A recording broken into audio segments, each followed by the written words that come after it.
Hello friends, welcome back to our channel மாணவன் ஆசிரியர். இன்றைக்கி இந்த வீடியோவில் முதல் திருப்புதல் தேர்வு ஜனவரி 2025 12ஆம் வகுப்பு தமிழுக்கான கவர்மெண்ட்டோட ஒரு அஃபிஷியல் ஒரிஜினல் கொஷின் பேப்பர் தான் பார்க்க போகிறோம். நேரம் 3 மணி நேரம், மதிப்பெண் 90 மதிப்பெண்.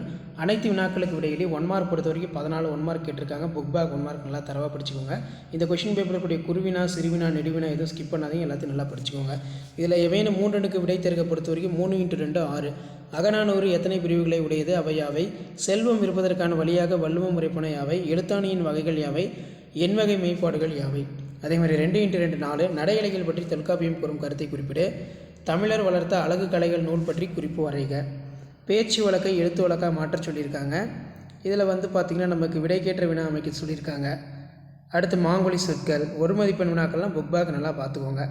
ஸோ அதுக்கு கீழே பார்த்தீங்கன்னா ராமலிங்க அடிகள் கந்தோரிடம் எத்தகைய உறவு வேண்டுமென கேட்கிறார். கீழே எவையேனும் 2 மெய்ப்பாடுகள் தோன்றுவதற்கான சூழ்நிலையை கற்பனையாக படைக்க.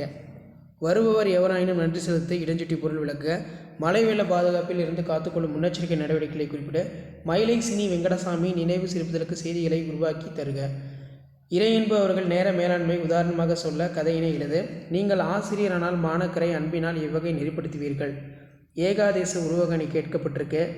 ஸோ அதுக்கு கீழே பார்த்தீங்கன்னா பின்வரும் பழமொழியினை வாழ்க்கையில் எழுதி சொல்லியிருக்காங்க. யானைக்கு அடி சிறக்கும், பதறிய காரியம் சிதறாது, பதறிய காரியம் சிதறும். ஸோ அதுக்கு கீழே தமிழாக்கம் இருக்குது. 3 × 6 18 பொறுத்த வரைக்கும் செய்நின்றி அறிதலே அறம் என்பதை வாழ்விரை வாழ்த்தும் துணை கொண்டு நிறுவுக. எளிய மக்களின் வழிகளை நாட்டுப்புற இலக்கிய வடிவங்களை முழுமையாக பிரதிபலிக்கின்றன. நெகிழி தவிர்த்து நிலத்தை நிமிர்த்தி என்னும் தலைப்பில் சுற்றுச்சூழல் ஆர்வலர் பசுமைதாசனுடன் நீங்கள் நடத்திய கற்பனை கலந்துரையாடல் தொகுத்தெழுதுக.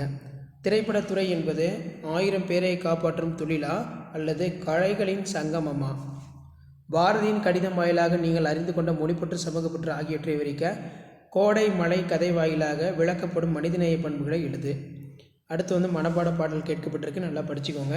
இது வரைக்கும் நான் 12th standard Tamil first division test ஜனவரி 2025க்கு ஒரு 5 set of question model upload பண்ணியிருப்பேன்.